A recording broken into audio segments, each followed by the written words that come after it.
আমাকে বলে রিয়া এই চেয়ারটা এতই সোজা পাওয়া আমার 3.5 কোটি টাকা খরচা গেছে। সে গায়ের জোরে হোক, কার জোরে হোক, কোন লম্বা হাত হোক, কারো না কারো ই তো আছেই, তার পিছনে ব্যাকিং আছে, নাইলে সে এটা করতে পারে।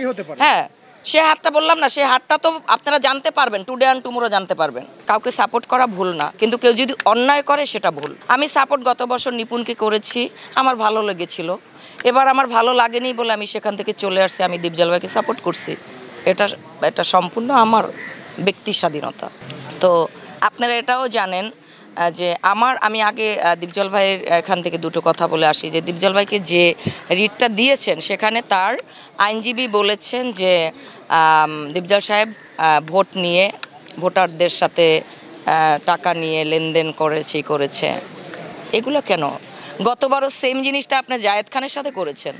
জায়েদ খান টাকা দিয়ে এই করে সেই করে করেছেন। কিন্তু এখন আমি যদি বলি নিপুণ আপু, গতবার তো আমি আপনার প্যানেলে ছিলাম, আপনি কি করেছেন সেটা তো আমি নিজে দেখেছি, আমার চোখে দেখেছি। এই চোখ দুটো তো মিথ্যে না, আমি মানুষটাও মিথ্যে না।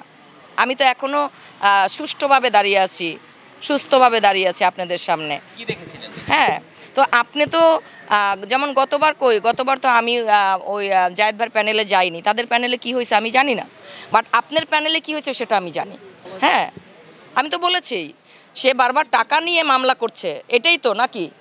আপনারা বলেন, আপনাদের মুখ থেকে আমি শুনতে চাই, আপনারা একটু বলেন।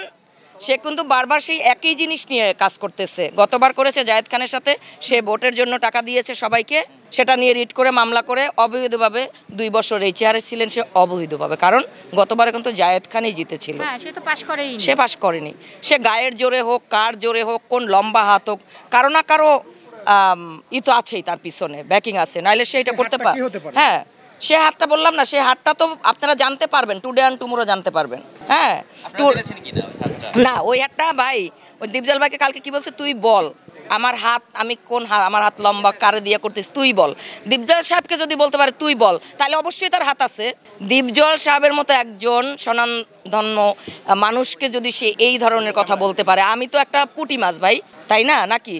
আবার অনেকে বলতেছে ভুয়া ওই দেন পাশ দিয়ে বইলা যাইতেছে। হ্যাঁ, তো আমার কথা হলো যে যেমন গতবার আমি একদম খুলে বলি, তার জন্য যদি আমার জেল হয়, ফাঁস হয়, বা আমাকে নিপুণ আপু ক্ষতিও করে, বা আমার রাস্তাঘাটে বিপদ করে, বা আমাকে মাস্তান দিয়ে সন্ত্রাস দিয়ে উঠাই নিয়ে যায়, আমাকে গুম করে দেয়, আমি একদম এই ক্যামেরার সামনে এটা বলতেছি।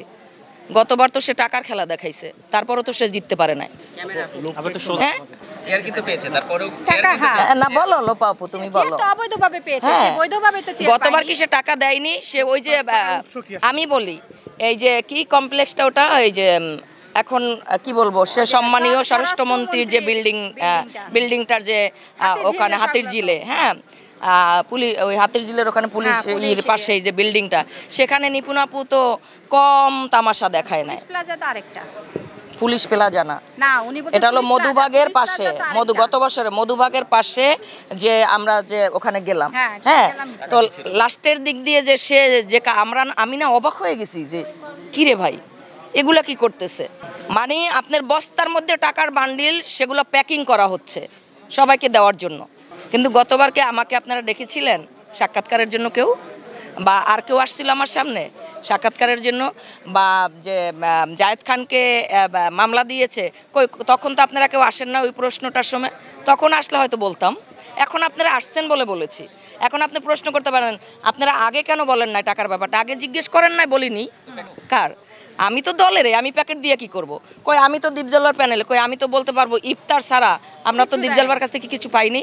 শুনেন, একটি মাস আল্লাহর নেয়ামতের মাস, 30টা দিন ইফতার করানো সবাই পারে? এটা দীপজল সাহেব করিয়েছেন, কারণ সে ভেবেছিল যে আমি তো প্রতি বছরের ইফতার পার্টিটা আমি আমার এলাকায় দেই, তার এলাকায় সে দেয় 200, 250, 500 মানুষকে সে খাওয়ায়। তাইলে এইবার আমি যেহেতু আমার ইলেকশনে চলে আসছে, এইবার ইফতারটা আমি আমার চলচ্চিত্রের এফডিসিতে করেছেন সে। এটা যদি তার অপরাধ হয়ে থাকে, এটাই তার অপরাধ? এইটাকে টাকা লেনদেন বলতেছেন নিপুণ আপু? এটা কি নিপুণ আপু টাকা লেনদেনের কথা বলতেছে?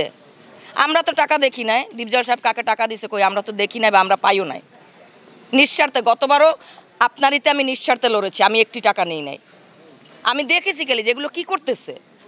এবং এট এ টাইম যখন মামলা করে এসে সে এখানে বসলো, আমাকে বলে রিয়া এই চেয়ারটা এতই সোজা পাওয়া আমার 3.5 কোটি টাকা খরচা গেছে। This is fact.